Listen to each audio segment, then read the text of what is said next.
Estamos aquí en el estudio Henry Chiloyola con nuestra invitada columnista. La volvemos a recibir después de un tiempo para charlar sobre uno de las líneas de trabajo que viene desarrollando desde hace tiempo y es la de pensar en torno a la problemática del hábitat. Me refiero a Lucía Díaz, economista, próxima doctora en economía.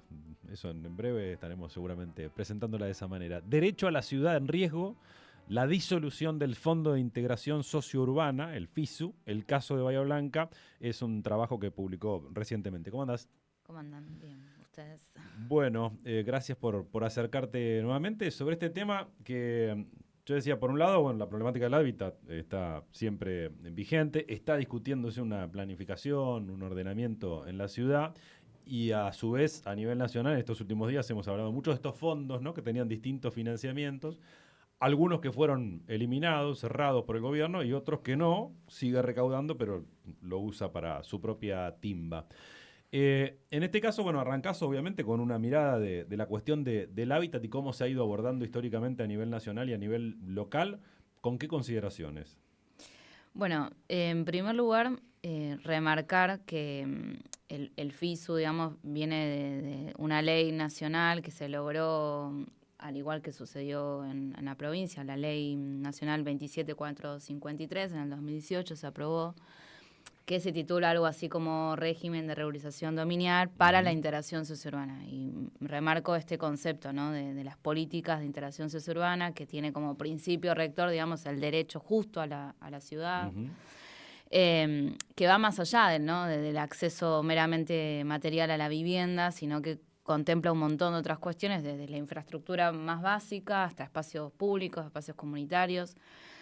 Y como la idea o el lema de las políticas de integración sociourbana es justamente garantizar las condiciones mínimas para nivelar el punto de partida, ¿no? Después, obviamente, esto se acompaña con políticas más de sociales, políticas de salud, de educación, pero específicamente si hablamos del hábitat, tiene que ver con esto, con nivelar las condiciones de partida. Y todas estas leyes, la ley que te mencionaba recién a nivel nacional en 2018, pero previamente la ley provincial de acceso justo al hábitat, sancionada en el 2012-2013, todas ellas tienen en común de que fueron diseñadas y planificadas desde distintos mesas de multiactoral, ¿no? Ajá. Donde ahí fuertemente estuvieron las organizaciones sociales de movimientos más territoriales, junto con las universidades. Y hubo cierto también consenso político de distintas fuerzas, donde ese tema del derecho a la ciudad es una política de Estado y que había que ir por ahí. Incluso esto, ¿no? Esta ley se empieza a debatir con un gobierno y se termina aprobando con otro. Como te decía, se sancionó en el 2018 y se mantuvo hasta el 2023, donde, bueno, con este nuevo signo político de la libertad avanza, todo lo que tiene que ver con políticas más de Estado, de asistencia social, obviamente quedaron relegadas. Claro, recuerdo en aquel entonces se hizo también un intento, ¿no?, de este tipo de campañas de plantear sospechas o causas judiciales sobre algunos referentes que lo venían ejecutando, que cosas que después quedaron absolutamente en la nada, pero le fue eficaz para avanzar en la disolución del fondo. Sí, además esta normativa, junto con sobre todo el FISU, fue bien catalogado y mencionado incluso por organismos internacionales como el BID, donde ahí participaron un montón de profesionales, digamos, investigadores internacionales también, para seguir la trazabilidad de esos fondos. Y todas las auditorías que se le han hecho, digamos, fueron satisfactorias, ¿no? Después, obviamente, siempre lo que hay que considerar es que este tipo de obras, ¿no?, cuando hablamos de obras de infraestructura, llevan sus tiempos de ejecución, como lo estamos viendo acá en Bahía Blanca, claro, con todo lo que pasó también después de la inundación, y que, bueno, al aprobarse en el 2018 o algunas obras recién arrancaron en 2020, bueno, con 3 años es muy difícil también lograr digamos, un alcance o de ejecución importante, ¿no? Y si vos lo disolvés este fondo, dejás paralizadas las obras, que eso es lo más terrible, Claro. obras que quedan paralizadas, lo cual lo estamos viendo acá en el Cholo, no Ese sé. es el monumento, ¿no? Entonces, todo lo que cuesta después volver a intentar recuperar, que incluso muchas veces no se puede recuperar lo que quedó, digamos, asfalto, pavimento, obras de un caño. Claro. A ver, espérate, porque ya vamos a entrar más específicamente a las obras. Esa ley y el FISU en particular, dos preguntas. Por un lado, ¿cómo se conformaba ese fondo? Y luego, ¿cómo se ejecutaba? Porque había distintos programas, ¿no? Dentro de esa normativa. Bueno, entonces la ley que te mencionaba, 27453, de integración sociourbana, se financiaba principalmente por este fondo, el Fondo de Integración Sociourbana. ¿Y cómo se financiaba este fondo? Tenía como 3 grandes fuentes de ingresos. El principal, que representaba más del 60%, era a través de la recaudación del impuesto país, que consistía el 9% de lo que se recaudaba de ese impuesto iba a este fondo. Después, un 15% más o menos, un poco más, un 30% se financió con el impuesto al extraordinario a las grandes fortunas, pero eso fue por una única vez.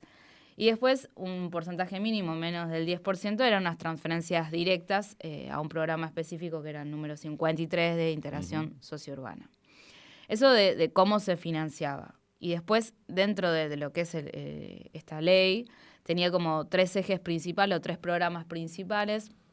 Uno es el programa Argentina Unida por la Integración en Barrios Populares, que de ahí se desprende lo que nosotros llamamos los POT, los proyectos de obras tempranas, que era esto lo que te mencionaba, son obras sobre todo de infraestructura, que además contemplaba no solamente, por ejemplo, la infraestructura del tendido eléctrico, sino también las intervenciones domiciliarias. Ajá. Eso que es fundamental, porque muchas veces no uno hace la obra, pero la intradomiciliaria, muchos vecinos y encima de barrios populares no pueden acceder a ese tipo de obras.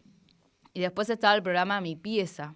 El programa Mi Pieza, que lo novedoso de ese programa era que les otorgaban, también eran montos mínimos o que alcanzaban para hacer refacciones mínimas en los hogares, pero estaba destinado a mujeres mayores de 18 años que habitaban en esos barrios populares. Y por último estaba la línea de programas de lotes con servicios, que fue la que menos ejecución pudo realizarse por lo que conlleva, ¿no? Y en el marco de los lotes, en principio. Sí, y a nivel nacional, fue difícil ejecutarlo, pero hubo algunos casos que se pudieron generar esos lotes.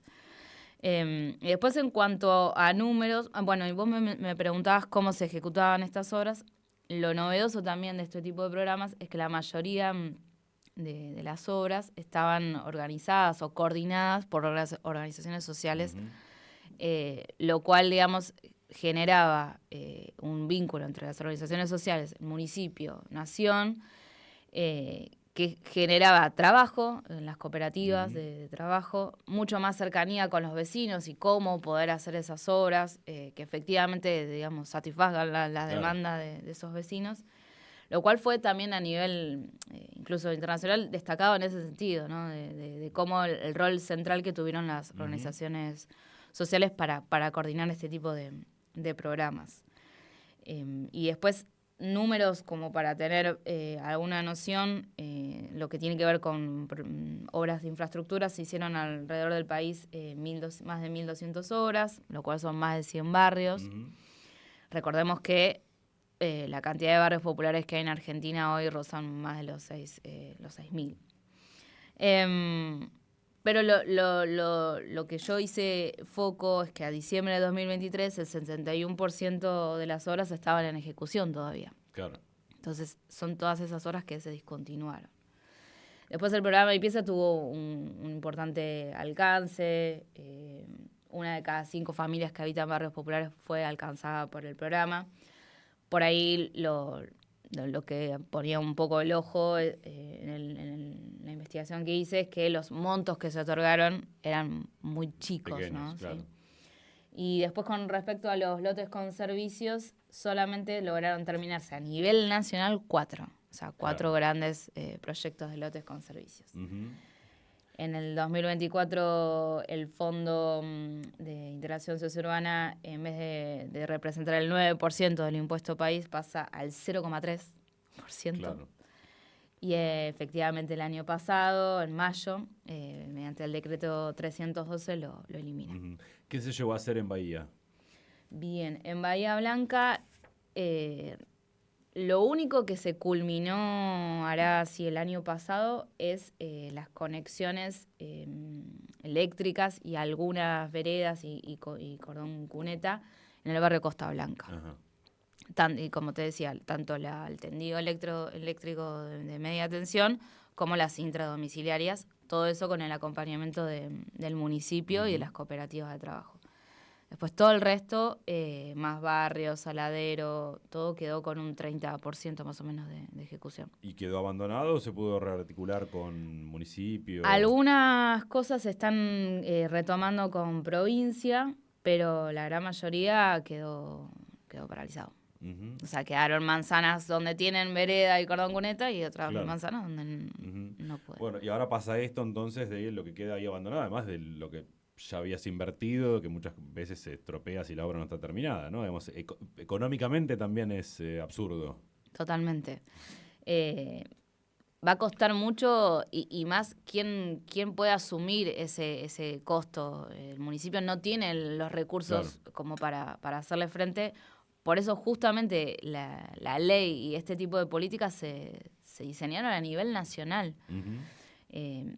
No obstante, igual la provincia viene ya trabajando un montón en el organismo provincial de integración sociourbana con los fondos que puede, digamos, manejar.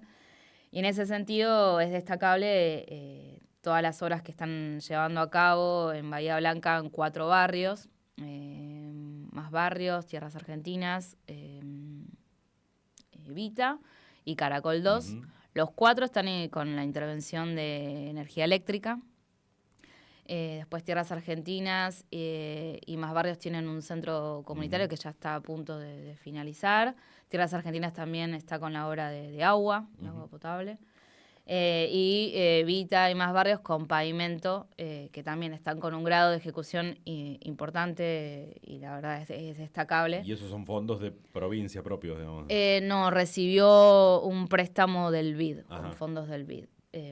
Lo cual, digamos, eso fue en estos años, digamos, desde la disolución del FISUL, lo que se pudo avanzar. Uh-huh. Pero bueno, Bahía Blanca tiene más de 36 barrios populares. Sí, y además lo que vos marcás allí también, y es obvio, el efecto posinundación, ¿no? Digamos que una problemática que ya era grave, todo es peor. Ahí, cuando vos mencionás la política a nivel local en materia de hábitat, vos planteás que es un enfoque reactivo más que anticipatorio. Eso es un poco lo que puede hacer un municipio o hay otras estrategias, otros ejemplos de una política más activa, de mayor alcance que se haya implementado? No, a nivel general cuesta que un municipio, digamos, con los recursos que tiene bastante limitados pueda diseñar este tipo de políticas de prevención, digamos, de mitigar el avance de la ciudad informal o de los barrios populares. Creo que la propuesta de ahora del Código de Planeamiento, de Ordenamiento Urbano, es un documento normativo necesario y donde ahí se pueden establecer, luego obviamente va a desprenderse seguramente distintas normativas, donde por lo menos poder fondear o tener algunos recursos para hacer algún tipo de intervenciones menores. En ese sentido me parece que lo estuve leyendo un poco el código y por lo menos a lo que había antiguamente, que quedó desactualizado totalmente, hace 30 años, por lo menos se incorpora la existencia de estos barrios, ¿no? De estas zonas de hábitat más vulnerable, se los menciona el RENAVAP, se menciona a los barrios que están registrados en provincia, y tiene algunos puentes, ¿no? Como para, digamos, por ejemplo, la captación de valorización de la inmobiliaria pueda destinarse a poder satisfacer algún tipo de obras o de intervenciones en estos barrios. Ese fue el punto que ayer ponía en cuestión Oscar Lieberman, ¿no? Como diputado provincial, incluso proponiendo a nivel provincial una modificación a la ley de hábitat para que esto no pueda suceder. ¿Podés explicarlo clarito qué significa, qué alcance tiene y de qué manera se aplica? La ley. La del fondo particular de la valorización. Bien, a ellos ahora en el código nuevo la llaman contribución para la valorización Ujú. inmobiliaria, la COI. Eh, Insisto, se está en discusión. El jueves pasado lo discutimos en el marco del Consejo Municipal de Hábitat. Y justamente por ahí una cosa que quedaba medio por desarrollar es justamente que haya una normativa que indique efectivamente que parte de esa contribución que va a captar el municipio tenga un destino definido de cuestión más Ujú. social o de hábitat vulnerable. Se sigue trabajando en eso. Con lo cual, digamos, entiendo que al pasar por todos los consejos municipales y también por el consejo deliberante, se verá alguna forma de que quede claro, lo más claro posible, o sea, habilitar alguna cuenta, Ujú. ¿no? Claro, pero acá el tema no es el destino, sino el planteo es que están quedando con una valorización que Ah. supuestamente viene por parte de tu iniciativa y no la municipal, digamos, ¿no? Pone en discusión qué es lo que le da valor a tu propiedad, ¿no? Eso es un desconocimiento total de lo que es justamente la plusvalía. Eh, las obras que hace el municipio Ujú. o incluso también la provincia de llevar infraestructura a los distintos barrios, de sobre todo de pavimentación, pero también lo que tiene que ver con servicios de agua, servicios de tendido eléctrico. Todo eso hace valorizar tu Ujú. inmueble, ya sea que lo tengas construido o lo tengas en terreno.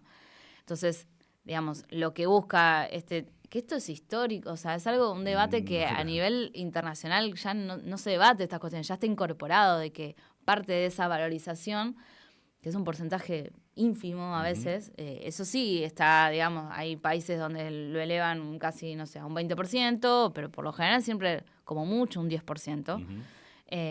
se recaude para el municipio para hacer obras, para seguir, digamos, fomentando ese tipo de obras en otros barrios que por ahí lo necesitan más.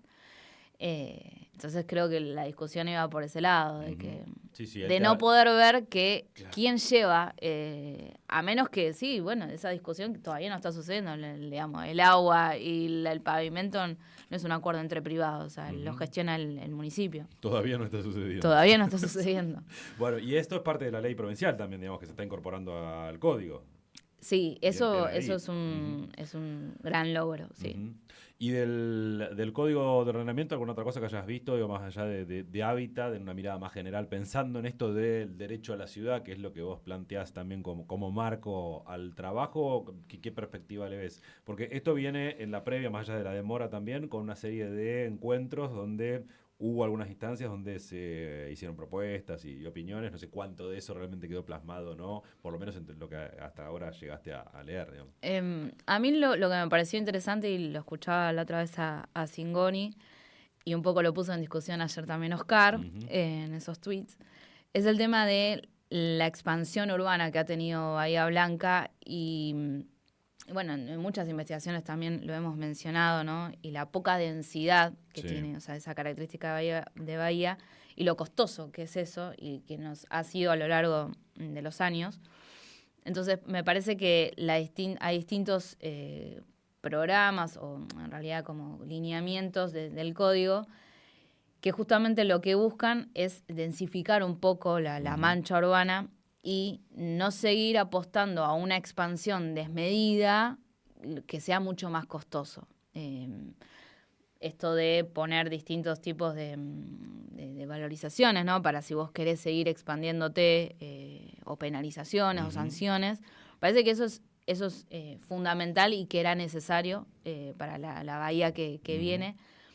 Y también que se vio muy reflejado con la catástrofe, Claro. ¿no? Cómo esa expansión desmedida no dio abasto con la infraestructura que puede tener la ciudad.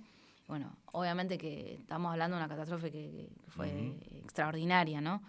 Pero que en las pequeñas lluvias que hemos tenido o posteriores, digamos, eso se vio evidenciado. Un problema, claro. Uh-huh. ¿No? Después, bueno, el tema del servicio de agua potable me parece que es un debate que hay que seguirlo. Si bien se hizo un montón de obras en provincia en comparación a históricamente, parece que es un re problema de Bahía Blanca y que justamente si se sigue expandiendo la ciudad, atenta contra claro. ese tipo de servicio. Uh-huh. Con lo cual me parece que es valioso, digamos, la mirada global que tiene el código de no seguir fomentando esa expansión desmedida. Después está teoría-realidad, por ejemplo, cuando se pone en discusión la cuestión de la inundación, el mapa de riesgos y lo que venimos hablando también del mapa de los barrios populares de nuestra ciudad que quedan allí y en un momento hacemos un refugio, ¿no? No hay posibilidades también de replantearse que hay miles de bahienses que hoy están en zonas que están claramente inundables, ¿no? Sí, es difícil también abordarlo en el contexto macroeconómico más general. Digamos, y en otras ciudades también sucede lo mismo bueno, no sé, por ahí se plantea la opción de relocalizar esos barrios, pero eso conlleva unas consecuencias a nivel de los barrios, de la sociedad muy fuertes. No solamente en los barrios populares, ha pasado acá en Bahía Blanca que se ha tenido que relocalizar por ahí barrios no justamente de clase más baja, y todo eso conlleva imagínate las personas esas que fueron sido afectadas por la inundación, tener que encima abandonar todo lo construido. Digamos, es poco el margen que por ahora se puede pensar. Insisto, frente a un contexto donde la macroeconomía está muy difícil, donde el municipio también no tiene tampoco la espalda suficiente, la provincia cada vez menos, lo cual es delicado. No te sabría decir, digamos, hoy con el contexto en el que estamos, cómo poder abordar una dinámica que encima se acelera y se profundiza con las condiciones en las que estamos viviendo hoy. Lucía, muchísimas gracias por la visita. El trabajo se llama Derecho a la Ciudad en Riesgo, la disolución del Fondo de Integración Sociourbana, FISU, el caso de Bahía Blanca, Argentina, que no recuerdo dónde lo saqué ya a esta altura, pero se puede descargar en el repositorio. ¿Dónde está? Sí, creo que en Academia ResearchGate Bien, bueno, está. Si no lo piden y se lo acercamos si les interesa seguir discutiendo sobre este tema. La seguimos en cualquier momento. Gracias. Gracias.